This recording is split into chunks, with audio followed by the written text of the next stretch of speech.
More than half of American millennials and Gen Zers are still financially dependent on their parents. This is according to a recent survey from credit bureau Experian. So what can parents do now to better prepare them? Here to talk about that is money and business expert Derrick Kinney. Derrick, thanks for being with us today. My pleasure. Thank you, Jason. Now, the Gen Z part of it, I guess, is not as much of a surprise because some of those still fall in that age where you would expect this. But, you know, there are some of them who are older, and certainly the millennials are. When you look at all of this, what is the primary reason that so many young adults are still having to depend on the parents? The number one reason, Jason, is a lack of financial intelligence. And oftentimes parents don't feel equipped to teach their kids how to succeed at money because they question, have they been successful, the level of credit card debt they're in, possibly they've made bad mistakes. And then the school system itself is not equipped to prepare young people to succeed with money. And also we see loans and so forth. So bad decisions and really a lack of financial acumen and smarts are holding this generation back, which could cost people their retirement later on. Yeah, I was going to say, you know, you don't want to start off that way as a young adult because, you know, a lot of your trajectory in life, you know, like, do you go off the launch pad like this or do you kind of go off the launch pad more like this? It really affects later on.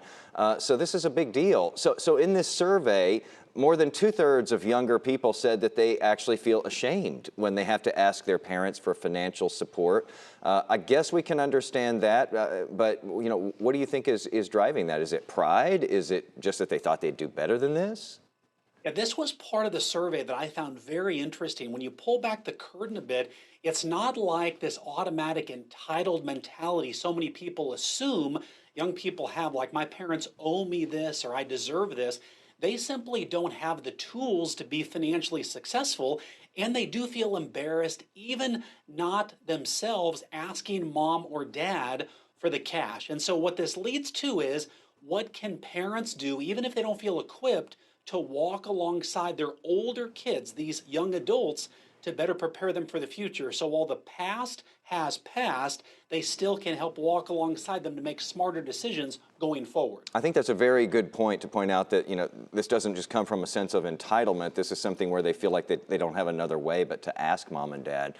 So let's talk about the parents' end of this now. A lot of parents of millennials and Gen Z might feel like they're kind of stuck in the middle right now because they're probably dealing with their aging parents, maybe caring for them, maybe financially supporting them, and having a young adult living at home at the same time and trying to help them out, perhaps financially as well. So what do you recommend that this stuck in the middle parents do about this?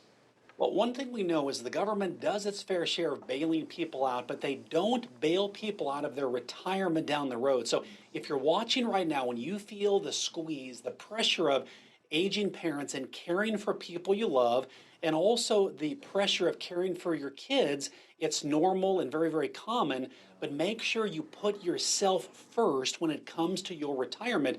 We want to make sure that this, what's called economic outpatient care, doesn't continue on. So what's often needed, Jason, is open and honest communication.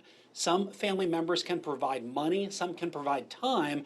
The key is to talk through with your parents and your kids what are reasonable expectations so you're all on the same page and there's no nasty surprises.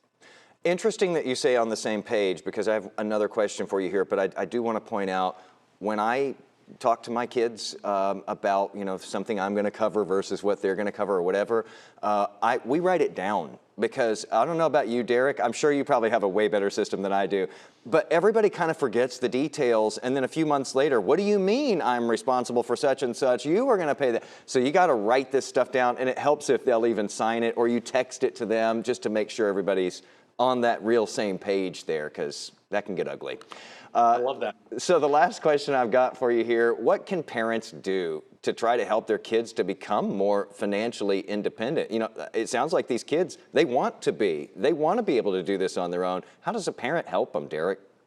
Well, two ways to answer that. First of all, parents who feel like they're in the squeeze right now, that their kids are living at home or they're not economically independent, what you want to do is say to your son or daughter, look, let's be curious together and find a way to help you get financially independent and take a class together, watch a YouTube course together, read my book, whatever it takes. But the bottom line is don't feel like because you're in this hole, you have to live there. And now for parents watching who their kids are still in high school or starting college, now is the perfect time to inform them and talk with them about situations and get them educated, help them become financially intelligent, and even incentivize them. Hey, if you read this book or watch this video or do this, I will incentivize you with something you like. Maybe it's a coffee at Starbucks or it's a bonus of $25. You want them excited about learning how to make money because ultimately that's less money that you'll be spending providing for them.